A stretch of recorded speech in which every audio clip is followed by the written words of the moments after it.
सतगुरु भगवान की जय। तो ये सतगुरु भगवान पूर्ण ब्रह्म परमेश्वर कबीर साहब हैं। ये कबीर साहब के उपदेश के शब्द हैं जो अनमोल सतगुरु ने उपदेश दिए हैं, उनको एक शब्दों में परोया गया है। ये एक एक शब्द इतने महत्वपूर्ण हैं कि इसमें सब कुछ सतगुरु ने क्लियर कर दिया है कि कौन सी भक्ति करना है, कौन से मंत्र जाप करना है, कैसी रहनी सहनी होनी चाहिए, हमें अपना कैसे जीवन यापन करना है। ये सारी बातें इन्होंने अपने शब्दों में डाल दी हैं।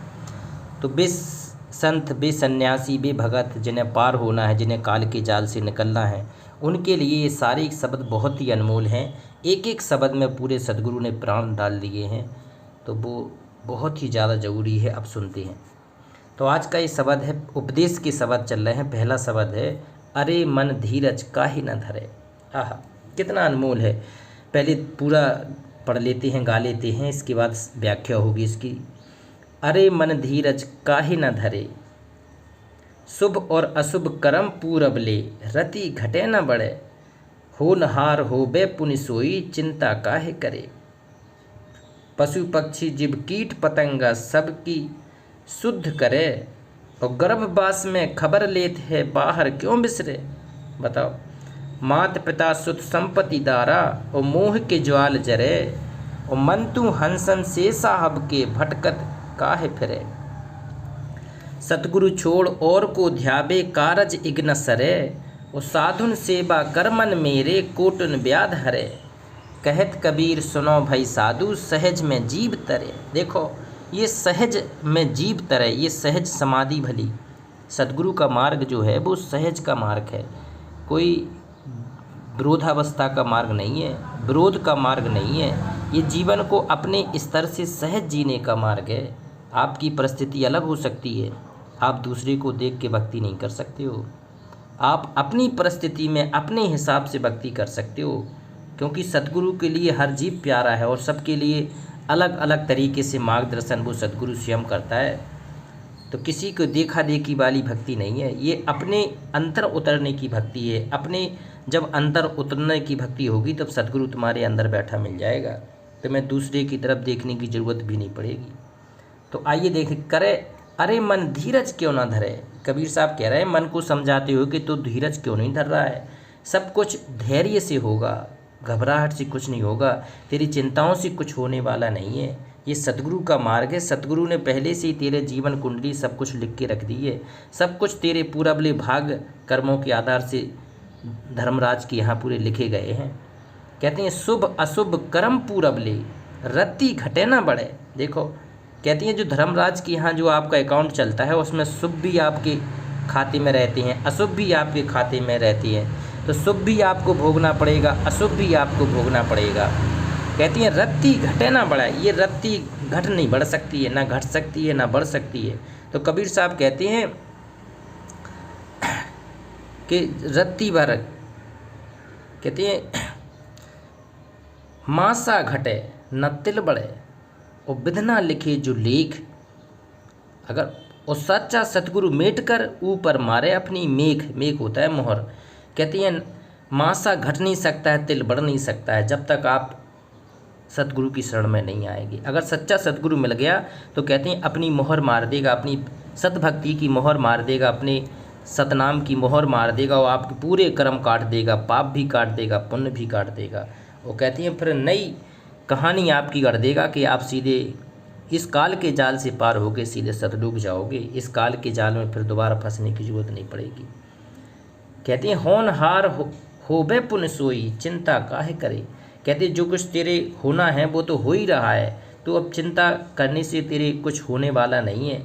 तेरे प्रारब्ध तो तेरे आगे आते हैं, कुछ ऐसे काम हो जाते हैं जो नहीं होना चाहिए, तो जो तेरे प्रारब्ध हैं वे प्रारब्ध तुझे आगे ही आगे खींचते रहते हैं। तो कितना भी कोशिश करे कि भगवान ये काम नहीं होना चाहिए, लेकिन तेरे प्रारब्ध तुझे आगे गलत काम करा रहे हैं। गलत काम इसलिए करा रहे हैं कि तू सहज नहीं है, सतगुरु की भक्ति में तू सहज नहीं है, विरोधावस्था है तेरी अवस्था में, तो विपरीत अवस्था चल रहा है, क्योंकि तुझे सतगुरु से प्रेम नहीं है। सतगुरु से प्रेम जो नहीं करेगा वो फिर पीछे पछताएगा, काम बिगाड़ेगा अपना और जग में हंसी खाएगा। तो कबीर साहब कहते हैं कि सतगुरु ही सर्वस्व होना चाहिए। सतगुरु के अलावा दूसरा आपके चिंतन में, मनन में विचार में भी कोई नहीं होना चाहिए। कहते हैं पशु पक्षी जीव कीट पतंगा। देखो कबीर साहब कह रहे हैं कि बेटा ये पशु हैं, पक्षी हैं, कीट हैं, जीव हैं, पतंगे हैं, सबकी वो शुद्ध करे, वो भगवान सबका पालन पोषण कर रहा है, सबकी। कहते हैं वो तीनों लोकों में विचरण करके सबका धारण पोषण करने वाला वो पूर्ण ब्रह्म परमेश्वर सत कबीर भगवान सत पुरुष है। वो ऊपर तीसरे मुक्ति मंडल में बैठ के सारा खेल खेल रहा है। और वो भगवान कहते हैं वो पूरा भगवान जब सतगुरु रूप में धरती पर आता है, प्रकट होके आता है, तो वो साधना कबीर साहब की साधना है जो प्रकट होके भगवान आए थे। कहते गर्भवास में खबर ले थे और बाहर क्यों बिसरे। कहते तेरी गर्भ अवस्था में जब तू था तो वहाँ पर किसने तेरी सुध ली, वहाँ पर तेरा पालन पोषण किसने किया, वहाँ पर भगवान ने ही तुझे पालन पोषण किया है, तेरा पेट भरा है, तेरा कहते वहाँ कौन देने गया था तुझे। तो गर्भावस्था में तेरी भगवान ने खबर ली थी, अब तू भगवान को बिसर गया है। बाहर क्यों बिसरे, अब भगवान की तुझे ज़रूरत नहीं समझ में आ रही, भगवान को तू भूल गया है। और भगवान को भूल गया तो फिर कहीं भी तुझे सुख नहीं मिलेगा, कहीं भी तुझे कहती हैं संतोष नहीं मिलेगा। माता पिता सुत संपत्ति दारा और मोह के ज्वाल जरे। कहती हैं तेरे अंदर जो माता के प्रति, पिता के प्रति, पुत्र के प्रति, संपत्ति के प्रति, पत्नी के प्रति कितना मोह उबाल रहा है, कितना अंदर ही अंदर मोह ममता में तू अपने आप को जकड़ा जा रहा है। ना माता के पिता पुत्र पत्नी के बगैर तू एक पल भी नहीं रह पा रहा है। तो अपने आप को विचार कर ले कि तू इनके में जकड़ा जा रहा है, और जिसने तुझे पूरा पालन पोषण किया, युगों युगों से तेरा जो पालन पोषण कर रहा है भगवान, उसको तू भूल के बैठ गया है। तो अब थोड़ा विचार कर ले एक बार कि अब जब तू शरीर छोड़ के जाएगा तो क्या तू तेरे साथ ये सारे संबंध जाएंगे। अगर नहीं जाएंगे तो जो जाएगा आपके साथ में भगवान जाएगा, सतगुरु भगवान आपके साथ में जाएगा। तो सतगुरु से प्रेम करना शुरू कर दे। कहते मन तू हंसन से साहब के भटकत काहे फिरे। तो बिल्कुल हंस था तू उस साहब का, उस पूर्ण परम परमेश्वर का तू हंस था, अब भटकत फिर रहा है क्योंकि तुझे ज्ञान नहीं है। तू सब कुछ कहते हैं कर रहा है लेकिन जो भक्ति नहीं कर रहा है। सतगुरु छोड़ और को ध्यावे कारज इक न सरे। कबीर साहब कह रहे हैं पूरी विधि यही कहती है, सतगुरु को छोड़ के अगर तू किसी और की भक्ति कर रहा है, किसी भी देव की भक्ति कर रहा है, किसी की भी भक्ति कर रहा है अपने सतगुरु को छोड़ के, तो तेरा कारज कोई एक भी नहीं सर सकता है। मतलब उस एक भी आपका कार्य सरना मतलब होता है सफल होना। आपका एक भी कार्य सफल नहीं हो सकता है अगर आपने सतगुरु की भक्ति छोड़ के और दूसरे की भक्ति आप कर रहे हैं। कहते साधुन सेवा कर मेरे मन मेरे और कोटिन व्याध हरे। और कहत कबीर सुनो भाई साधु सहज में जीव तरे। कहती हैं सच्ची भक्ति क्या है, जो सच्चा साधु मिल जाए, सच्चा गुरु मिल जाए, सतगुरु मिल जाए। कहती हैं तेरे हृदय की पूरी व्याधि खत्म हो जाएगी, करोड़ों तेरे कष्ट खत्म हो जाएंगे। जिस दिन तुम्हें सच्चा सतगुरु मिलेगा, जिस दिन तुम्हें पूरा सतगुरु मिलेगा, वो तेरे पूरी कष्ट हर लेगा, व्याधि हर लेगा। कहत कबीर सुनो भाई साधु। कबीर साहब कह रहे हैं अपने प्यारे साधु संतों से कि ऐसी स्थिति में, ऐसी कितनी सहज में जीव तरे, तेरा उद्धार हो जाएगा, सहज में जीव का उद्धार हो जाएगा। सहज में तू आवागमन के जाल से, सहज में तू पूरा पार होके इस काल के जाल से निकल के तू सतलोक पहुंच जाएगा। तो ये पूर्ण ब्रह्म परमेश्वर अविनाशी राम धरती पर प्रकट हैं सदगुरु रूप में। 7 शरीर सदगुरु प्रकट होते हैं, 7 शरीर चले जाते हैं। ये कबीर साहब ही वो परमात्मा हैं। कहते हैं शब्द स्वरूप ही राम है कबीर साहब, जो 7 शरीर आए थे 7 शरीर गए थे। तो अब कबीर की शरण में आना पड़ेगा, हमें सच्ची भक्ति करना पड़ेगा।